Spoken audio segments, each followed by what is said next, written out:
มาซุ่มแพ็กกันครับป่อแม่พี่น้อง วันนี้จะมาเอาตัวเอ็มมาเป้นะผมวันนี้เปิ่นขอให้ได้ เปิดแรกพอกัน โอ้ย ตัวอย่างนี้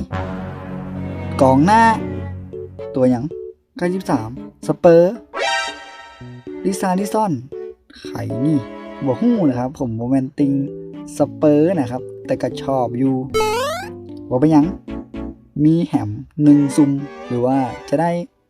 ซุ่มมดแพ็กกับบ่ฮู้นะครับ ขอสูตรแป๊บนึงสิ่งศักดิ์สิทธิ์ทั้งหลายจะป่อตั้งหลายจงเกิดตีนี่เปิดตี2จงมาจงมาตำแหน่งโกเอาไม้ยะหยังป่อเหืยเปิ้นมีโกแล้วบ่ต้องการโควันนี้เป็นหยังกับบ่ฮู้ไงไป